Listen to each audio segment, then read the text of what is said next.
Hello, this is Yaakov Kronenberg. We're going to do a new class tonight on Leo in the different Leo ascendant and the Sun in the different signs. Tonight we'll start off with the Sun in Aries, which in most cases will fall in the 9th house, the house of religion, philosophy, long journeys, higher education, law. All those things. The person who has the ruling planet in the 9th house is very attached to the upper worlds, very interested in higher thought, philosophy, religion, spirituality, and he's going to try to fulfill his Leo, he or she, they'll try to fulfill their Leo nature through the 9th house. You know, they want to be important, they want to be the center of attention, they want to be a leader in the area of the 9th house. Tonight we'll look at two people who have this. Two very, very famous people in history, completely different one from the other. Sometimes we're going to do I'd like to someday do a bunch of classes on people that have take 3 or 4 people that have very similar charts, like they have the same ascendant, the same ruling planet, and maybe 1 or other 2 things that are the same, and then see how, according to other factors in the chart, how they came out so different one from the other, different professions, different lifestyles, etc. And I hope we'll have a chance to do that later on after we finish some of these more basic classes, and then we'll go deeper into astrology. So tonight, when you have the Sun in Aries, the Sun is exalted, so it becomes very, very powerful. You have the ruling planet exalted in the 9th house, and then the ruling planet, the 9th house is very high up in the chart, so it's like the 5th strongest house, because even though it's a mutable house, it should be very weak. But because it's so high in the chart and it's moving upwards towards the 10th, it's like it works like 75%. And so it's a very strong position, plus the ascendant exalted. It gives a person a very, very powerful type of person. A very strong personality, a strong drive, a strong willpower, and it's focused in that area of life that we talked about. We're going to look at 2 people tonight. One is the horoscope attributed to the Rambam, the great Jewish religious philosopher and halakhist, who codified, or the first person really to try to codify all of the Talmud into its basic laws. Right? You have to have something like a planet exalted to believe that you can do something like that, that you could come along and take the whole Talmud and codify it and everybody would accept it and things like that. And so, you tried and you became a very great rabbi, and it's people all over, all the Jewish religious people use his book every day, but it never became, it never became the sole, the halakha book.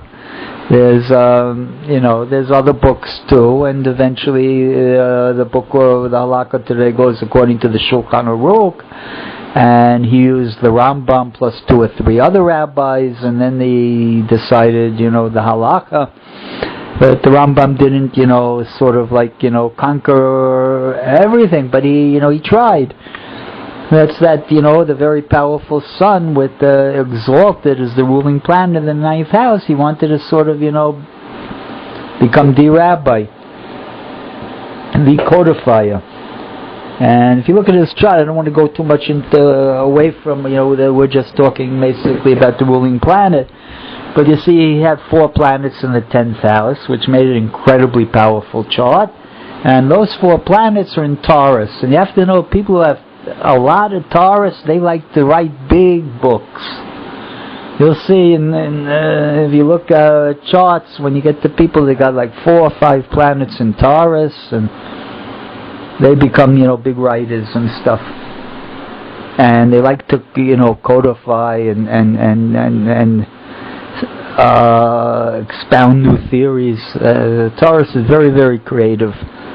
And of course the Aries is the drive to be number one, to do new things, to do what's never been done. And so the Rambam, the main signification of his chart is that sun in Aries in the house of religion, and he wanted to codify Jewish law. And it was a very challenging goal, and he partially succeeded, I would say. The second chart we're going to look at is a very famous man, to show you how different things could be. He was a German man, and he was his name was Bismarck, Otto von Bismarck, I think.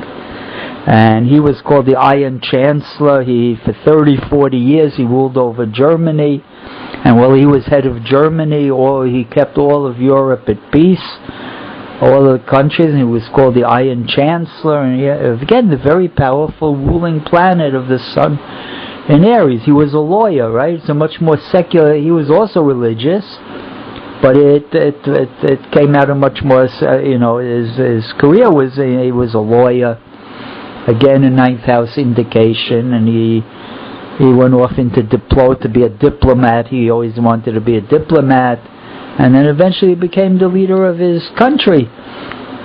And again, you see that very powerful, and having the ruling planet, the sun there. And I think in his chart he has Jupiter in Libra, exactly opposite the sun. So it gave him a very again, that's Jupiter is the law. Again, philosophy, and he was, the master of, politics in Europe. For like a 30-40 year period, he was the commanding force in European politics, and he sort of ruled over all of Europe, and he was very, again, also a very powerful man with a lot of charisma and a lot of ability. But you see, each of them had Rambam and Bismarck, they each had the ruler in the ninth house, and they each went with Leo rising, and they each went to try to fulfill themselves. Bismarck, he fulfilled his Leo, Leo ascendant, that wanted power and wants to rule, and he became the ruler. And he became the ruler through his philosophy, through his wisdom and ability. And the Rambam also is a Leo rising, and he also wanted to be the authority, the accepted leader, and he also achieved that, but through his great works of especially the Mishnah Torah, which codified all of Jewish law. And I thank everybody for listening, and hope they enjoyed the class.